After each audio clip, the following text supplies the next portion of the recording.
આજની ધર્મકથા. પ્રણામ. પૂજ્ય વાદી દેવસુરી મહારાજ સાહેબ. ધીરે ધીરે આપણે એમના પ્રતિભા સંપન્ન અસ્તિત્વનો એક એવો આસ્વાદ માણીએ છીએ કે જેના આધારે આપણને ચોક્કસપણે એવું લાગે કે આ મહાપુરુષને ન જાણ્યા હોય ત્યાં સુધી કેટલીક અધુરાશ તો આપણી જાણકારીમાં ગણાય છે. એક સિદ્ધરાજ જયસિંહ જેવો રાજા, શૈવધર્મી રાજા છે, પણ તેમ છતાં જૈન ધર્મ પ્રત્યે કેટલો બધો અહોભાવ ઊભો કરી શક્યો. એક આચાર્ય ભગવંત પ્રત્યે આટલો મોટો નિર્ણય લેવા જેટલો સદભાવ ઊભો કરી શક્યો. એના મૂળમાં પૂજ્ય વાદીદેવસુરી મહારાજ સાહેબની ફક્ત વિદ્વત્તા નહીં, એમની નિસ્પૃહતા, એમની ચારિત્ર સંપન્નતા, એમની વૈચારિક ઉદારતા, આવા અનેક ગુણો હશે. આપણને એવું લાગે ઘણીવાર કે બહુ આચાર સંપન્ન હશે તો આવું થતું હશે, પણ ના, બીજા ગુણોની સાથેની આચાર સંપન્નતા એ જ ઘણીવાર કામમાં લાગે. આપણા સામાન્ય ઘરના અનુભવો જોઈએ છે ને અત્યારના વર્તમાન પરિપ્રેક્ષમાં, તો આપણને ખરેખર એવું લાગશે કે બહુ જ આચારના આગ્રહવાળા વ્યક્તિઓ એમના ઘરની અંદરમાં એમને જેનો આગ્રહ છે ને તે ધર્મો માટેનો ઉપેક્ષા ભાવ એ બહુ સહજપણે આવી જાય છે. ચોક્કસપણે એવું માનવું પડે કે બીજા લોકોની પણ એ કેટલીક નબળી દ્રષ્ટિ છે, પણ તેમ છતાં આગ્રહ સાથેનો સંપન્નતાનો ભાવ એ બીજા માટે ક્યારેક ઉપેક્ષાનું કારણ પણ બની શકે. વૈચારિક ઉદારતા એ બહુ મહત્વની છે, જે પૂજ્ય વાદીદેવસુરી મહારાજ સાહેબમાં ઠાંસીને ભરેલી હશે કે આવો મોટો રાજા પણ, જે પાટણનો અને ગુજરાતનો નાથ કહેવાય, એ પણ એમનો આટલો મલાજો જાળવતો હશે. આ એક ઘટના કે જેમાં સિદ્ધરાજ જયસિંહે વિચાર્યું કે મારા યુદ્ધ કરવાના કારણે આમની આરાધનામાં વિક્ષેપ પડશે, એમના ગોચરી વગેરે ધર્મમાં વિક્ષેપ પડશે, એમના જ્ઞાનના સ્વાધ્યાય વગેરેમાં વિક્ષેપ પડશે, તો એ મને ન પાખે, એ ચાલે નહીં મને. એટલે એમણે પોતાના સૈન્યને ફરી પાછું પોતાના નગરમાં લઈ આવ્યા. હજી એક આવો પ્રસંગ પૂજ્ય વાદીદેવસુરી મહારાજ સાહેબના જીવનનો. વિક્રમ સંવત 1175. અત્યાર સુધીની જેટલી ઘટનાઓ થઈ કે હજી બીજી પણ જે ઘટનાઓ થશે, આ બધી ઘટનાઓ દ્વારા આપણે એસ્ટાબ્લિશ કરીએ છીએ કે કેટલા મહાન હતા. પ્રસંગો તો થયા જ છે, પણ તો પણ એના દ્વારા એમની મહાનતાને આપણે આપણા સૂરમાં રેલાવીએ છીએ કે જુઓ આવું થયું તો સાહેબ કેટલા મહાન હતા. પણ આ એક પ્રસંગ એવો થયો કે જે પ્રસંગની અંદરમાં એ તત્વ દ્વારા સ્ટેમ્પ લાગે છે કે જે તત્વ માટે આપણા મનમાં ઊંઘમાંય ક્યારે વિકલ્પ ન થઈ શકે. કોઈ એક વ્યક્તિને એક નાનો બાળક એમ કહી દે કે ભાઈ તું તો જબરદસ્ત છે, બહુ મહાન છે, અને કોઈ એક ખરેખર મહાન વ્યક્તિ એમ કહી દે કે તું મહાન છે, બેના બોલવામાં કેટલો બધો ફરક પડે. એ વ્યક્તિની છાપ, એ વ્યક્તિ માટે હવે આપણો વિચાર, અપ્રોચ કેવો બદલાઈ જાય. દેવસુરી મહારાજ સાહેબના જીવનના આ પ્રસંગ દ્વારા આપણને ખરેખર એવું લાગશે કે આવું તો ઇતિહાસમાં જવલ્લે જોવા મળ્યું છે. એટલે ખરેખર એમની એક્સક્લુઝિવનેસ એ બહુ જ વિશિષ્ટ છે. 1175 વિક્રમ સંવત, ધોળકાનગર ઉદય નામનો શ્રાવક ઉદાવસતી નામનું ભવ્ય જિનાલય એણે બનાવ્યું. સ્વદ્રવ્યથી બનાવેલું. મૂળ નાયક રૂપે એમણે સિમંદર સ્વામી ભગવાનની પ્રતિમા ભરાવી. બધું તૈયાર થઈ ગયું. હવે ઉદય શ્રાવકના મનમાં વિચાર આવ્યો કે મારે આ જિનાલયની પ્રતિષ્ઠા કોની પાસે કરાવી. તમે શ્રાવકની ગરિમા બી જોજો. ઉદય શ્રાવકને આ વિચાર આવ્યો. એણે શું કર્યું? અવેલેબલ મહાત્માઓ શોધ્યા, આજુબાજુ કોણ છે એ શોધ્યું, મારા ગુરુ તરીકે જે પ્રસ્થાપિત થયા છે એમને ગમે તે કરીને જ્યાં હોય ત્યાંથી એમને બોલાવીને એમની પાસે જ કરાવવું, એવું વિચાર્યું. આ મહાત્મા બહુ પોપ્યુલર છે, આ મહાત્મા ઓલરેડી ઘણી પ્રતિષ્ઠા કરી છે, એમના પ્રતિષ્ઠા કરેલા સ્થાનો બહુ જ પ્રભાવશાળી થયા છે, તો ચાલો એમની પાસે હું કરાવડાવી લઉં. નન ઓફ ધ અબો, એક પણ વિચાર નહીં. એણે શું કર્યું? તો એણે સ્ટ્રેટ હવે એ કામ કર્યું કે જે કામ આપણને ક્યારેય જીવનમાં સૂઝી પણ ન શકે. એણે 58નું પચકાણ લીધું અને 58નું પચકાણ લઈ અને સિમંદર સ્વામી ભગવાનના જાપમાં લાગી પડ્યા. કેમ ભાઈ, 58 કરવાથી શું થશે, જાપ કરવાથી શું થશે? તો એણે સંકલ્પ મૂક્યો હતો કે મારે કોની પાસે પ્રતિષ્ઠા કરાવડાવી એનો નિર્ણય જેમની પ્રતિષ્ઠા થવાની છે એમણે કરવો પડશે. ફરીથી, જેમની પ્રતિષ્ઠા થવાની છે એમણે મને કહેવું પડશે કે મારે કોના હાથેથી એમની પ્રતિષ્ઠા કરાવવી છે. કેવો અશક્ય લાગતો ભાવ અને કેવો અહોભાવ જન્માવતો ભાવ. એટલે આપણે કલ્પનામાં પણ આવું નહીં વિચારીએ કે ભાઈ સિમંદર સ્વામી ભગવાનની પ્રતિષ્ઠા કરવાની છે, સિમંદર સ્વામી ભગવાન જીવંત છે, તો ચાલો હું એમને પૂછી જાઉં કે પ્રભુ તમારી પ્રતિષ્ઠા કરવાની છે તો કોની પાસે કરાવું? આપ તો આવી શકવાના નથી, આપને ત્યાંથી કોઈ આવી શકવાનું નથી મહાવિદેયથી. તો ભરતમાં એવું કોણ છે કે જેમની પાસે આપને લાગે છે કે હું યોગ્ય રીતે કરાવડાવું? આ વિચાર કોને આવે? એટલે આપણને તો ક્યારેય ના આવે, કોને આવે પછીનો પ્રશ્ન છે.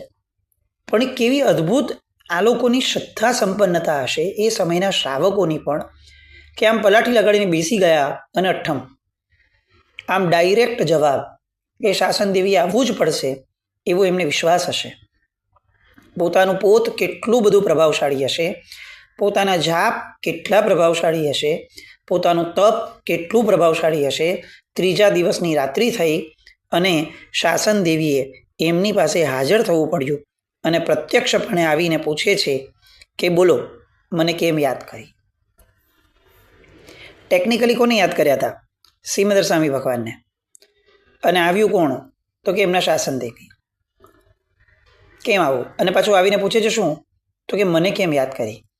હવે આપણા જેવો માણસ હોય તો એક તો ત્રીજા દિવસનો ઉપવાસ હોય તો શું કહે કે ભાઈ તમને યાદ નથી કર્યા, કામ આ છે.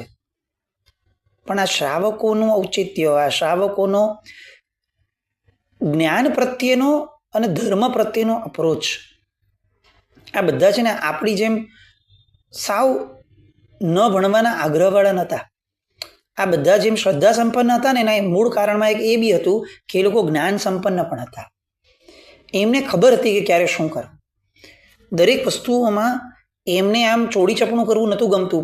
પોતે ભણેલા છે એટલે પોતાનું પ્રગટ થયેલું જ્ઞાન પોતાની પાસે નિર્ણય લેવડાવે. અને જ્યારે દેવી એમ કહે છે કે ભાઈ બોલો મને કેમ યાદ કરી, અને ત્યારે આ ઉદય શ્રાવક ત્રીજા ઉપવાસની રાત્રિના સમયે પ્રત્યક્ષપણે હાજર થયા છે, પાછા સ્વપ્નમાં નથી આવ્યા. એમની સાથે વાત કરીને એમને કહે છે કે ભાઈ મને આ પ્રશ્ન થયો છે કે મારે આ ભગવાનની પ્રતિષ્ઠા કરાવી છે તો કોની પાસે કરાવી એનો નિર્ણય ભગવાને લેવો પડશે. અને શાસન દેવીએ કીધું કે ભાઈ જો આ બાબતમાં હું તો કંઈ ન કહી શકું, સિમંદર સ્વામી ભગવાનને પૂછવા માટે મહાવિદ્ય જાઓ અને ત્યાંથી પૂછીને તમને કહું એમ થાય તો જ થઈ શકે. એટલે આમને કીધું કે ભલે આપ કરી લો, પણ દેવી ના પાડે છે કે એ એમને એમ નહીં થાય. મારી રેન્જ ત્યાં સુધી જવાની નથી, હું ફક્ત મારી શક્તિના આધારે ત્યાં જઈ શકીશ એવું નથી, કારણ કે આ ફક્ત શક્તિનો વિષય નથી.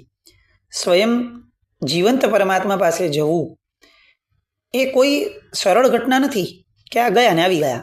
ના, એક દેવને પણ જવું છે તો એની માટે એની પાસે કેટલીક આંતરિક શક્તિઓ, સૂક્ષ્મની તાકાત જોઈશે. સૂક્ષ્મની તાકાત વિનાનો જીવ જીવંત ભગવાન પાસે ન જઈ શકે. આપણે અત્યારે પ્રતિમા સ્વરૂપે ભગવાન છે તો ગમે તે માણસ આવીને કરી શકશે, પણ જીવંત ભગવાન આગળ જવા માટે પણ જેમ પુણ્ય જોઈએ એમ વિશિષ્ટ શક્તિઓ પણ જોઈએ.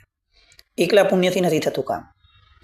એટલે શાસન દેવી એમને કહ્યું કે જુઓ, કોઈ તમારે જે ધ્યાનમાં અત્યાર સુધી તમે બેઠા હતા કે જેના કારણે મારે આવવું પડ્યું ખેંચાઈને, એ જ ધ્યાનને તમારે હજી લેવું પડશે, ખેંચવું પડશે.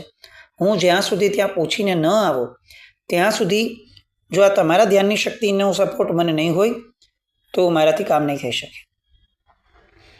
અને શાસન દેવી ને હામી ભરે છે ઉદય શ્રાવક, અને એ જ ધ્યાનમાં ફરીથી એ જ જાપની અંદરમાં પોતે લયલીન બને છે.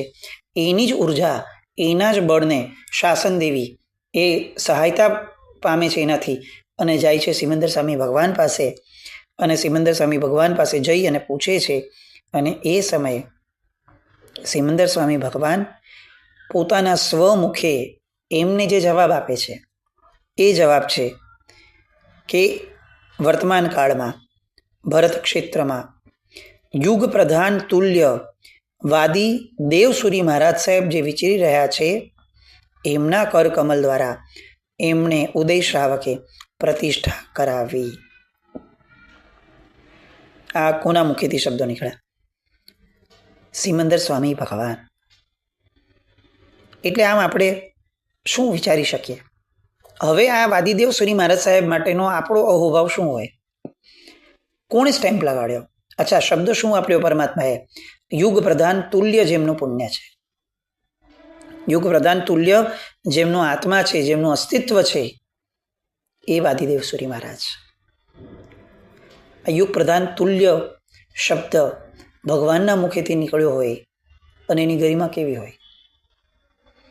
આપણે સ્ટેમ્પ લગાડવાની અંદરમાં કોણે લગાડી છે એની મહત્તા જ્યારે સમજશું ને, ત્યારે આપણને ખ્યાલ આવશે કે ઓથેન્ટિક અને ઓથોરાઇઝ્ડ પર્સન એના દ્વારા જ્યારે કંઈક સહી સિક્કાઓ થાય છે ને, ત્યારે એની કિંમતો એ કંઈક ઘણી વધી જાય છે.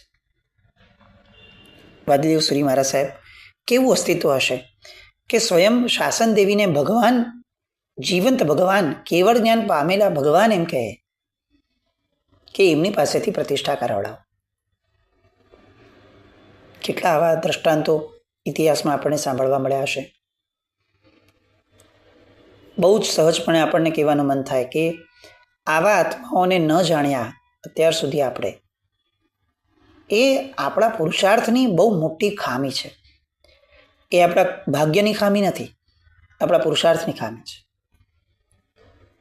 દરેક વખતે નસીબનો દોષ આપવો એ પણ બહુ મોટો પ્રમાદ છે. કારણ કે મૂળમાં એકલા નસીબથી જીવનમાં કંઈ થતું નથી. પુરુષાર્થ વિના તો નસીબે કામ નથી કરતું. આપણે પુરુષાર્થ જ નથી કરતા. આવા મહાપુરુષોના જીવન વાંચવાના, આપણે પુસ્તકો જ હાથમાં નથી લેતા. આપણે શું કરશું? આપણે મોબાઈલ હાથમાં લઈએ, આપણે ફાલતુ પોસ્ટ વિચારીએ, પણ આપણે શોધતા નથી કે હજી આવા બધા ચરિત્રો ક્યાં વાંચવા મળશે. ચાલો ને આપણે વાંચન વધારીએ.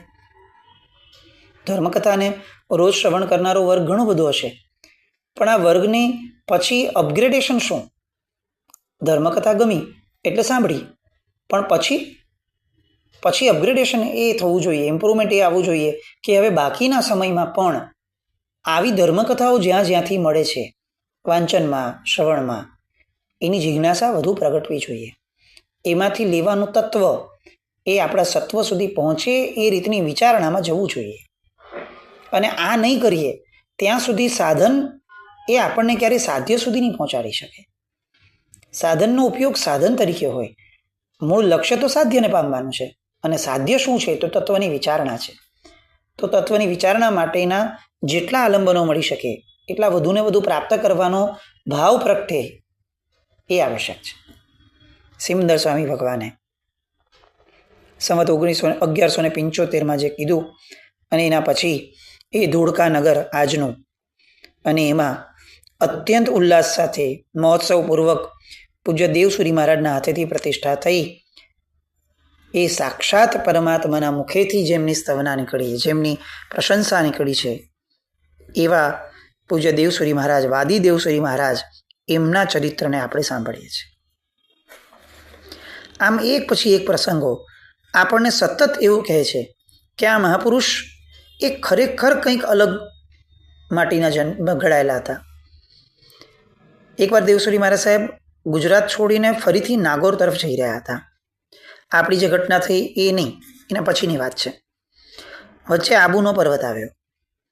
આબુના પર્વત ઉપર સાધુ સમુદાય સાથે ચડી અને ઋષભદેવ ભગવાન એમના ચૈત્યને નમસ્કાર કરી અને ત્યાંથી વિદાય લેતા હતા નાગોર તરફ. અને હજી તો એ દિવસે વિદાય થાય, પરમાત્માની સ્તવના બવના બધું થયું, બહુ સરસ થયું. અને વિદાય લે એ પૂર્વે જ અંબિકા દેવી સ્વયં હાજર થયા. તમે જુઓ, આગળના પ્રસંગમાં તો શાસન દેવી માટે 3 દિવસનો જાપ કર્યો હતો, અઠ્ઠમ કર્યો હતો શ્રાવકે. અહીંયા તો આ ગુરુ ભગવંતે પોતે કંઈ કરતાં કંઈ કર્યું નથી. યાદ પણ નથી કર્યા, બોલાવ્યા પણ નથી, કોઈ જપ સાધના કંઈ જ કર્યું નથી.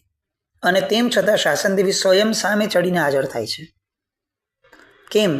તો કે અંબિકા દેવી હાજર થઈ અને વંદન કરી છે અને વિનંતી કરે છે કે સાહેબ, આપ ગુજરાત બાજુ પાછા પધારો. આપ હવે નાગોર તરફ વિહાર ન કરતા. કેમ? કારણ કે તમારા ગુરુદેવનો અંતિમ સમય નજીક આવી રહ્યો છે. હવે એમનું ફક્ત 8 જ મહિનાનું આયુષ્ય બાકી છે અને એમની નિર્યામણા એ આપ જે કરાવી શકશો એ બીજું કોઈ નહીં કરાવી શકે. એટલે આપના ગુરુદેવને સમાધિ મરણની પ્રાપ્તિ થાય એ માટે સાહેબ આપ પાટણ પધારો. દ્રષ્ટાંત પૂરું થયું. હવે કહો કે આપણને આમ આવું બધું સાંભળતા શું લાગે? કોણ કોનું ધ્યાન રાખે છે અને કેવું ધ્યાન રાખે છે? એટલે એ કેવા બધા યુગ પુરુષો હશે? વાદીદેવ શ્રી મહારાજ સાહેબ, મુનિચંદ્ર શ્રી મહારાજ સાહેબ, આ કેવા આત્માઓ હશે કે જેમની સમાધિનું ધ્યાન રાખવા માટે અંબિકા દેવી સ્વયં લાલાયિત હોય. અને એ કેટલા વોચફુલ હશે કે ભાઈ હવે જો આ નાગોર વયા જશે તો 8 મહિનામાં પાછા નહીં આવે ને, આમનું તો આયુષ્ય 8 જ મહિનાનું છે. તો એ કેટલા વોચફુલ હશે. તમે જુઓ, પરમાત્માના કલ્યાણકો થાય છે ને ત્યારે પણ ઇન્દ્રનું સિંહાસન ચલાયમાન થાય છે. કેમ? કારણ કે એનો ઉપયોગ નહોતો. એમનો ઉપયોગ થવો જ જોઈતો હતો, જે નહોતો એટલે પ્રકૃતિ એમના ઉપયોગની તરફ વાળવા માટે સિંહાસન ચલાયમાન કરી અને એક સંકેત આપે છે કે ભાઈ તું જરા જો, આ તારું કર્તવ્ય પૂરું કર પહેલાં. પણ અહીંયા કોઈ પણ પ્રકારે એ દેવીને કોઈ ઉપયોગમાં લાવવા માટે નથી કહેતું. એ દેવી સતત ઉપયોગમય હશે તો જ આ ઘટના બની શકે. અંબિકા દેવી સતત કોઈનું ધ્યાન રાખતા હોય તો જ એમને એ ખ્યાલમાં આવે કે જુઓ હવે આ નાગોર જાય છે, જુઓ હવે આમનું આયુષ્ય 8 જ મહિનાનું બાકી છે. તો એના આધાર પર આપણે સમજી શકીએ છીએ કે આ બધા લોકો માટે દેવદેવીઓ એ કેટલા પ્રત્યક્ષ અને કેટલા ભક્તિવંત હશે. આજે તો આપણે કલ્પના ન કરી શકીએ કે કોઈને એક દેવ આવીને સામે ચડીને આરાધના કર્યા છતાંય ફળ્યા હોય.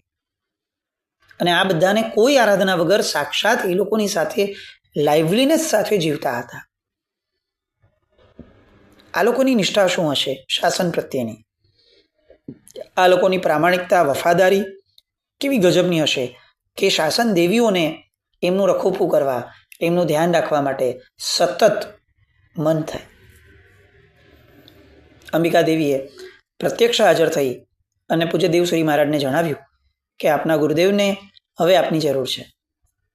અને સંકેત પામ્યા, સ્વીકાર કર્યો અને દેવશ્રી મહારાજ સાહેબ આબુ સુધી જે પહોંચી ગયા હતા ત્યાંથી ફરી પાછા વિહાર કરી અને પરત પાટણ પધાર્યા.